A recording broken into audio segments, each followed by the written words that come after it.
ভারতে বর্তমানে যে তীব্র বাংলাদেশ বিরোধী আবেগ তৈরি করা হচ্ছে তা স্বাভাবিক প্রতিক্রিয়া নয়, বরং তা রাজনৈতিকভাবে উস্কানি নির্ভর ও ভারতের মিডিয়ার তৈরি।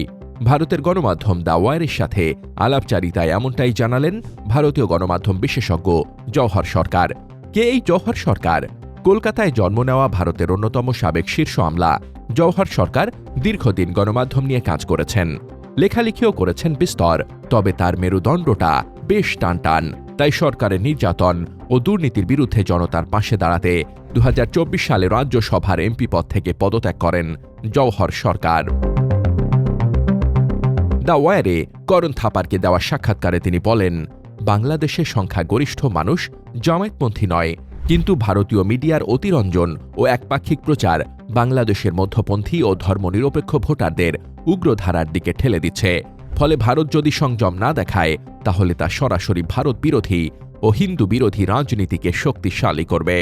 We may need to moderate our reactions so that the mass of Bangladesh, who I strongly believe have not made up their mind and are surely not decided to go with the Jamaat as the Indian media makes it out to be.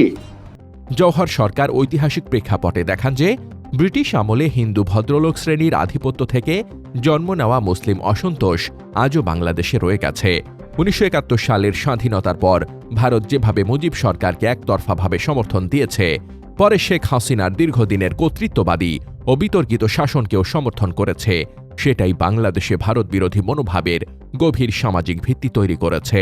And India's support of Mujib during this time, It started, the anti-India thing started around this Indira's period, and just like Mrs. Gandhi was under siege in 1975, if you remember, Mujib was also under siege. সাবেক শীর্ষ আমলা জওহর সরকারের অভিযোগ, বাংলাদেশে 2014, 2018 ও 2024 সালে নির্বাচন ছিল কার্যত সাজানো, কিন্তু ভারত নীরব থেকেছে। এর ফলে শেখ হাসিনার পতনের পর ক্ষোভ শুধু তার বিরুদ্ধেই নয়, ভারতের দিকেও প্রবাহিত হয়েছে। But 2014 was the first example of rigging. Thereafter, 2018 and 2024 were shameless open rigging that has been reported all over the international media. বাংলাদেশের ক্রিকেটার মোস্তাফিজুর রহমানকে ভারতীয় উগ্রবাদীদের চাপে কলকাতা নাইট রাইডার থেকে বাদ দেওয়ার ঘটনাকে তিনি অত্যন্ত বোকামি ও উস্কানিমূলক সিদ্ধান্ত বলে উল্লেখ করেন, যা সাধারণ বাংলাদেশিদের মধ্যেও ভারত বিরোধী আবেগ আরও বাড়িয়েছে। Mustafizur is an icon of Bangladesh, and within brackets, you get out because you're a Bangladeshi. Why are you doing it? Is there a force in India that doesn't want good relations with Bangladesh? দীর্ঘ সাক্ষাৎকারে জওহর সরকারের উপসংহার বেশ পরিষ্কার। ভারতের আবেগী প্রতিক্রিয়া ও media উন্মাদনা উগ্রপন্থীদের খেলাই খেলছে।